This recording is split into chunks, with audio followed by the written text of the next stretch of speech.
Hello, this is Catherine at I Know I Need to Stop Talking. Hello, lovelies, how are we doing? I've just had the loveliest walk. Oh, you know when you have a really good walk, which almost certainly doesn't involve taking your children with you? Well, that was the walk I've had this afternoon. I went out with my friend Robin and we walked 7 miles and the sun shone and it was glorious. It was absolutely beautiful out there.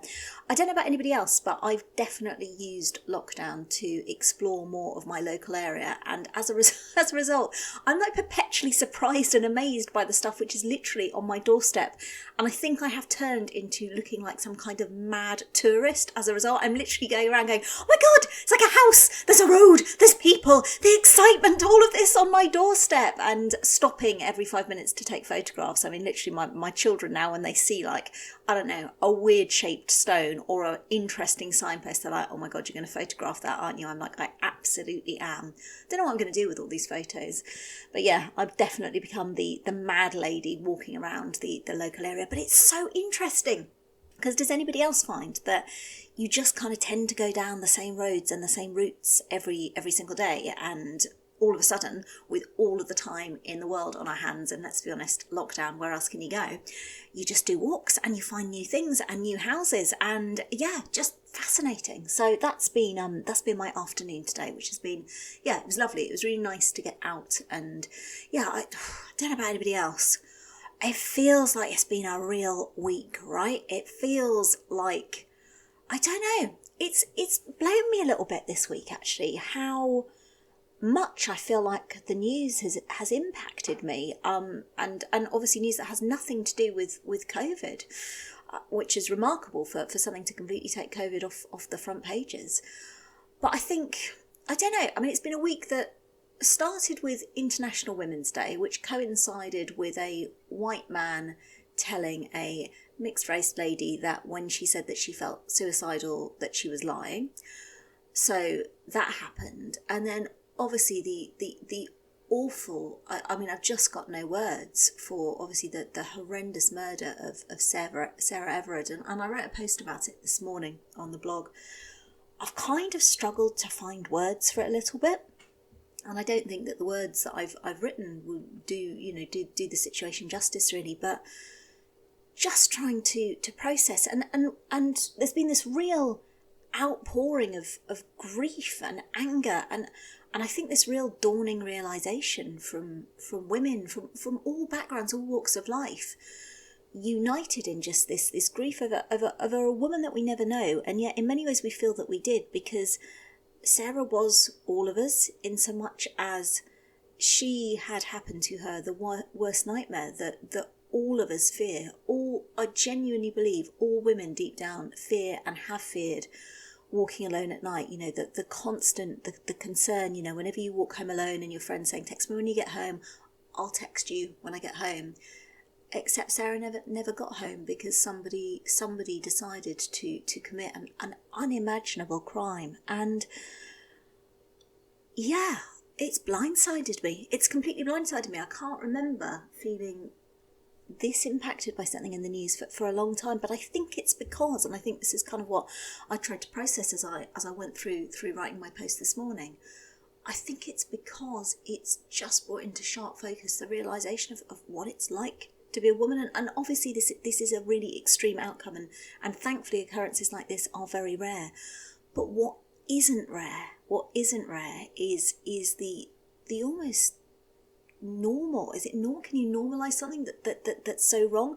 But you know, the experiences of sexual harassment and behaviour towards women, and catcalling and unwanted touching and abuse, and I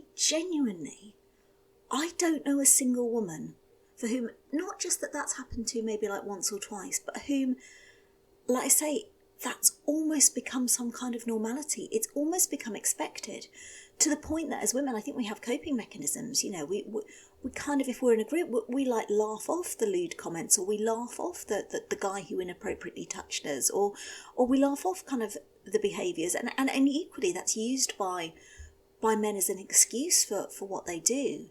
And you know, I'm not saying that every man who makes a lewd comment or touches someone inappropriately goes on to murder somebody, but because of course that isn't true. But it's like it's the tip of the iceberg of these behaviours, which in these extreme circumstances can lead to just the unimaginable. I just, my heart goes out to the family and to the friends of Sarah, and to the millions of women who, as I say, I shared some of my experiences this morning, and I picked three. I picked three at random. I picked three from a long list. I picked three which are in the dim and distant past, so there was no way of identifying the perpetrators. But I didn't even have to think about it, to be honest. I probably had 10 came to mind immediately, and I shortlisted them down because, as I say, I wanted very clearly to use examples where they're well in the past and the perpetrator can't be identified. But the response was overwhelming, and it was both uniting in terms of shared experiences, but also just awful in terms of this isn't a one-off. It's not one or two women experiencing this. This is every day. This is everyday behaviour, and it just, my God, I mean, I look at my kids, and the thought of, I shared on the blog this morning. I remember going off to college, and my mum was like, "I've got you a present," and I was like, "Oh, cool." She's like, "It's a rape alarm," and I was grateful, and I remember I didn't even question, why do I need to have this? I just took it, and I kept it, and I never ever went out without it. And the thought that, obviously I've got my own daughter now, the thought of her having to go through this, and do you laugh it off? Do you make a complaint? Do you worry about what happens if you complain about these behaviours? You worry about the backlash. You try to... When I was writing down those incidents this morning that happened to me, when I first started writing them, and I was like, I started writing and I was dressed in, I don't know, jeans and a jumper or whatever I was wearing, and I thought, what the fuck? It shouldn't matter what I was fucking wearing. I could have been out in my bikini, and I still should have a reasonable right and expectation not to expect somebody to sexually harass or abuse me. I could have been out stark bollock naked. I still should be able to expect not to be sexually harassed or abused. I mean, I might expect to get carted off by, I don't know, someone who thinks I need locking up, but it shouldn't matter. It shouldn't matter. And yeah, like I say, I think it's really made me confront perhaps a lot of those examples from the past, and really come to the terms of the fact as well that none of this is my fault. None of this is the fault of any woman who's been through and experienced anything like this. And there's been lots of really interesting comments on the blog, and I've read all of them, and I'm sorry if you shared comments. I'm sorry I haven't been able to reply to them all. But lots of really interesting comments about the language that's used. Like we talk, the media will talk about a woman having been raped. They don't talk about the man who raped the woman. The woman wasn't an active participant in that rape. That rape was done to her, and God, there's a fucking mountain to climb, isn't there? There really is. And I'm really heartened by the responses of so many people united in this being unacceptable, but also in, a number of the guys who've come forward and said, we need to do more, because it's not enough. It's not enough just not to rape a woman, or not to kill a woman, or not to sexually abuse a woman, or not to touch a woman when she hasn't asked to be touched. It's not enough to not do those things. You've got to actively also call out those behaviours when you see them, even if they're being passed off as, oh, it's just a bit of banter. Oh, can you not take a joke? Bullshit. It's not a fucking joke. It's harassment. And guys, and all of us, but for the men, there were a few men commenting saying, what can I do? How can I want to do something about this? This isn't me. This isn't the behaviour that I display. But what more can I do? And what I would ask you to do is, please, each and every time you see that, and even if it's your mates, and even if they're giving you the, oh, it's just banter, it's just a joke. It's not. It's just not. It's just. We have to call time on these behaviours, and it's the conversation, I've got a daughter and I've got a son. I don't want my daughter to experience this. But in order to make that happen, I need to play my part as well in bringing my son up to understand, I hope that he understands he's been brought up in a way not to do these things to women, but that in itself is not enough. He also has to play his part in calling out those behaviours. So it's been a really funny week. It's been a really weird week. And as I say, the fact that it's fallen in a week which contains International Women's Day, God, the irony is not lost. But rest in peace, Sarah. It's such a sad, tragic, awful story. And if anything good can come out of such a scenario, I just hope that it opens up the conversation in terms of these behaviours are not acceptable. They've been tolerated for too long. And you know, if you're one of the crowd who've been doing the "it's not all men" conversation, I know it's not all men. Of course it's not all men. It's the same as the, you know, if we go back to sort of 12 months and everything had happened with George Floyd and the Black Lives Matter, and if you're one of the people doing the "but all lives matter," of course all lives matter. But right now, behaviours like this show us that Black lives apparently to certain groups of people seem to matter less, and that is why we have to fight for them. That's why we have to fight for this. You know, nobody's saying that, you know, all men are going out doing this to women at all, but some men are, and it means that as women we are frightened, we are scared of men because we don't know who the good guys are. And we also see examples of where the good guys actually can turn out not to be the good guys after all. And I loved, I think it was the shark analogy that somebody shared that had been up on social media, you know, which is, you might see a shark fin swimming towards you. It's probably not a great white. It's probably not going to eat you, but that doesn't mean you just stay there and wait to see what happens. We don't know. We don't know who the good guys are. So we're afraid. We are afraid.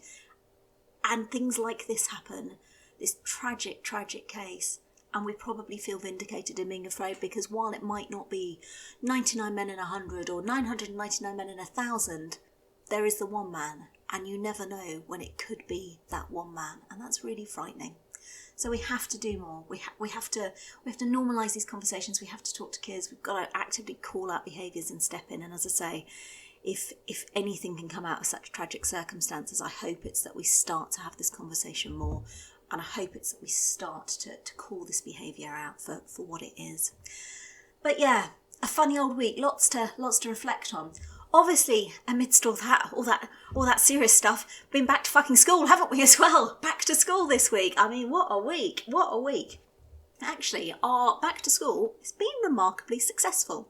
I think it's been helped by the fact, so for us, my kids obviously are at different schools. Beth's at primary, Jamie's at secondary, so they've gone back separately, so I kind of could stagger getting them back in. So Beth went back first, she went back at the start of this week.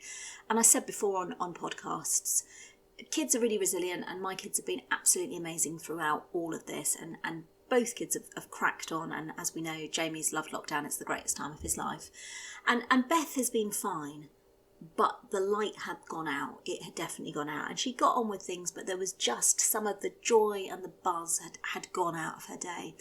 So the difference in her when she went into school on the first day and she ran out at the end of the day, it was just wonderful to see. And teachers, God, thank you so much.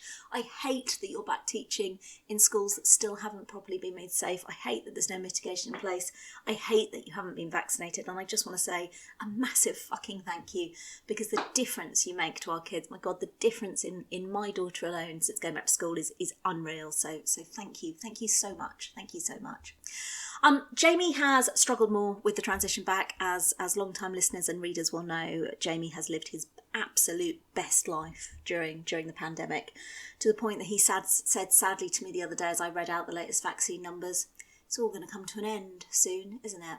I said, yes, I know, isn't it amazing? Our scientists, they found an end to the pandemic. Jamie went, why? Why do they have to do that? He's lived his best life. He has loved not having to leave the house, indeed many days leave his bed, do his schoolwork, clad in his infamous dressing gown or his duvet and very little else. So the transition back to school for him has been somewhat more challenging, but he's done well. I mean, he quite liked the fact that he went back on Wednesday, and of course all the secondary schools, because teachers, like you haven't got enough on your plate, you now have to conduct lateral flow testing for all of these kids.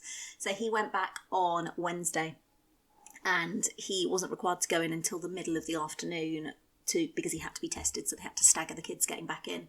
So obviously I'm working from home, and I go to see what he's doing, and he's literally middle of the morning lounging around in his dressing gown watching a movie. I'm like, and you'll be getting ready for school any time? And he's like, yeah, in a bit, Mum, in a bit. So that kind of eased him back in quite nicely. But no, he's done well, and I think he's definitely not euphoric to be back. He keeps optimistically saying to me every day, has anyone tested positive yet? Has anyone tested positive? And I'm like, no, and nobody's tested positive. He's like, all it takes is one person and I'm off for 2 weeks. And he's definitely taking to counting down to the Easter holidays day by day. But no, he's back in. He has definitely got back to school with a bang this week. Oh, this is brilliant. He's given me permission to share this story because we were both rolling with laughter. So Oh, Jamie, he's just a legend. So on Friday, I went to pick him up from school, and miraculously, despite the fact that several months had passed, both children still fitted into the school uniform that I'd spent vast amounts of money on at the start of the autumn term. So there's a win. There's a lockdown win. Anyway, so I went to pick him up, and he was standing at the place where I usually collect him, and unusually he was wearing his blazer tied around his waist. And I thought, that's weird. I mean, maybe this is what all the kids of today are doing. Maybe this is sick in youth speak. Oh my God, how old do I sound? Maybe this is sick. That's what they say. It's cool. It doesn't mean it's poorly. I had to learn this. It's been a. We definitely didn't say that when I was younger, I'm sure. Anyway, so he's standing there with his blazer around his waist, and so I turned the car around and he got in, and I said, as I always did, I said, "How's your day, Jamie? How's it been?" And usually I get from him a it's good. It's all good. Today on Friday, he said, "Oh, Mum," he said, "not going to lie." He said, "It was going really well today. Then it all went downhill in last lesson." And Jamie has had some challenges in terms of not being able to shut the fuck up in a classroom, and there's been various interventions from teachers. So I was like, "Oh, Jamie, no, come on, you've done so well with home learning. Please don't tell me you've got a detention already." He's like, "No, I haven't." I said, "Oh, that's good. What happened then?" He said, "Well," he said, "I was messing about with one of my mates and I fell off my chair." And I said, "Oh no, are you hurt? Are you okay?" He said, "No, I'm fine. He said, "But something did happen." And I said, "What happened?"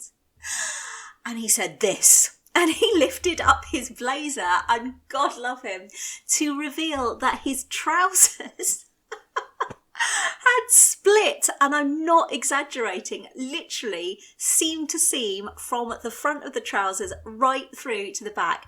I mean, if I say you could see everything, you could see everything. I went, "Oh my God." He went, "So I had to tie my blazer around my waist."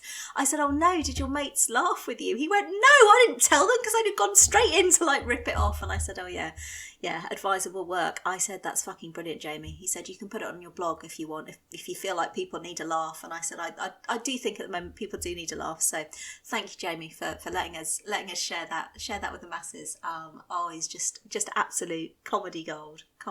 He's he is excellent value. But yeah, we got through kind of the first week back, and as I say, the kids have genuinely done brilliantly. Beth's done the classic thing which she did last time she went back to school. I think she'd been in the classroom about half a day when she managed to pick up a cold, and she's done exactly the same this time round. So she's feeling a bit sorry for herself. Obviously, we've got all these lateral flow tests now, so in the interest of precautions and making sure we weren't risking infecting anybody, I got her to do a lateral flow test this morning. She was appalled. I mean, absolutely appalled. She's like, "What is this? Why are you making me do this?" And I said, "Well, I don't have to do it to you. You can do it. You can do it to yourself if you want." So she stood there with the little swab thing up her nose, going to me, "I do not like this at all." I said, "Well, it's a medical procedure. You're not really supposed to like it." She's like, "I like Calpol."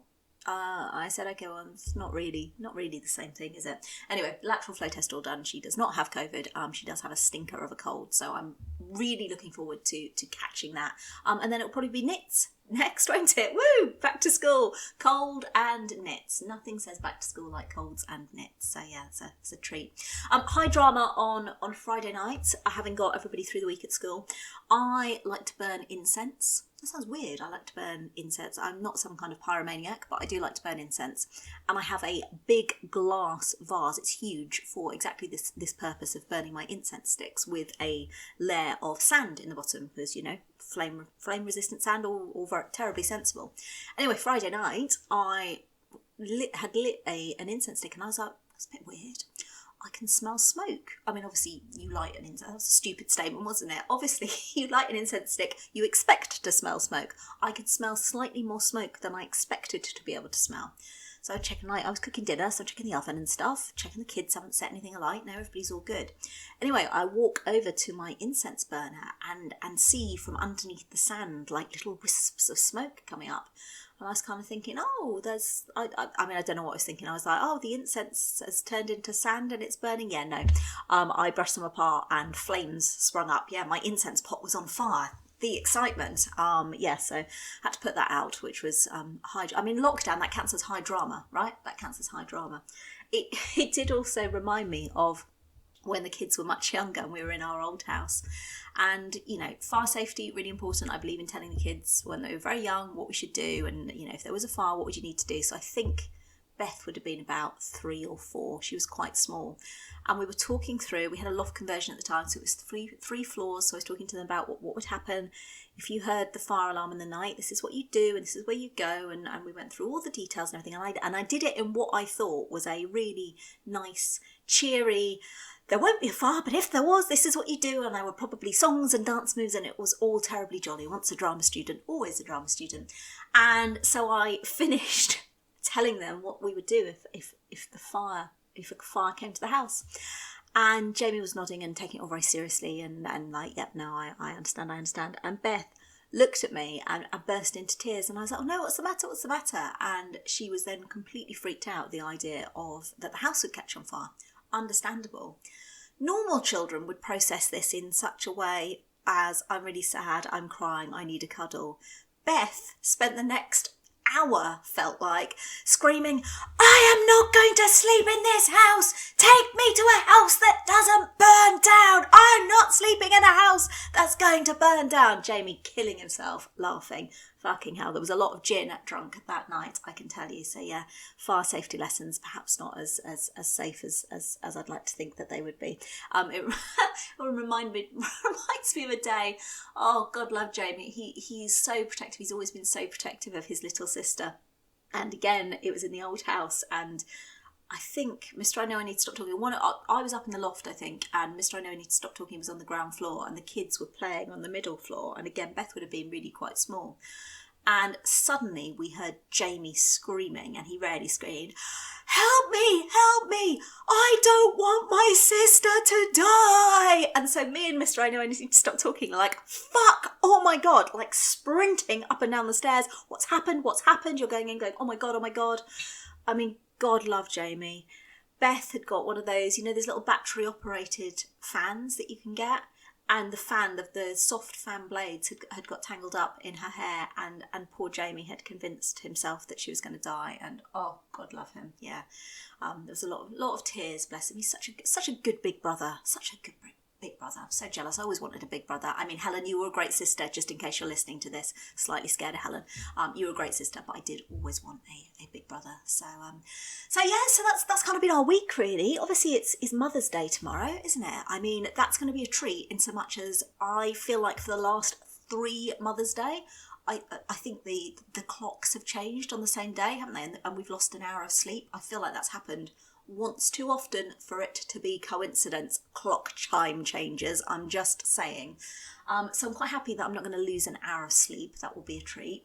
Obviously, it is the traditional day to feign delight over homemade gifts. And, you know, I'm just calling the lid on that conspiracy. I love my children more than anything in the world. I would gladly die for them. But when one of them, Jamie, produced many years ago for me and gave it to me and said, look, Mummy, look what I've made you. It was basically a turd. I mean, like, not an actual turd. He hadn't produced an actual turd, but he'd created some kind of brown monstrosity. It was like the day Beth came back from nursery and she said, I've made you something for Mother's Day, Mummy. She probably didn't say it that articulately. She wasn't like a child prodigy, but she thrust some glittery covered object at me, which was a Tesco meat pie box with some glitter on.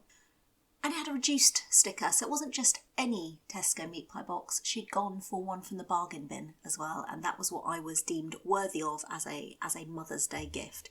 Who says that love is dead, eh? There is no greater love. So yeah, I'm looking forward to feign delight over that.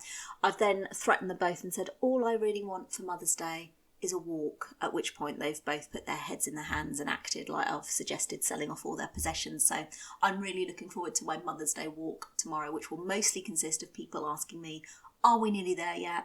I'm bored and I need a poo, which tends to be the commentary which perpetrates all of our walks out. God, I can't wait for the moment when there's something else that we can do as a leisure activity in lockdown other than a fucking walk. I love a walk, but there comes a point when you think you've seen it all. Although obviously the delights of my local area are still unfolding. I think walks with children, walks without children, two very different beasts.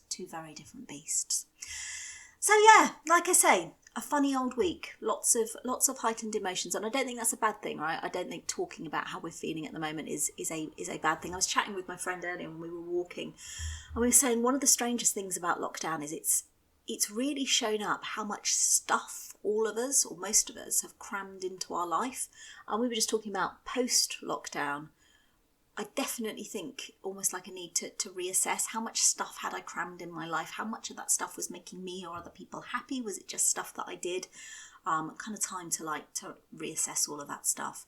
And also I really hope that there's going to be like a grace period post-lockdown when we can all accept that we all wear elasticated waistbands. We're definitely not able to stay up or awake past 8 o'clock at night, and we all behave completely inappropriately in public because we've just been at home for so long. We've forgotten about the social niceties of, I don't know, needing to wear a bra. I say that I've never stopped wearing a bra during lockdown on the grounds that if I did, I would genuinely be tripping over my own boobs. So if you're braless, you obviously have more under control boobs than I do.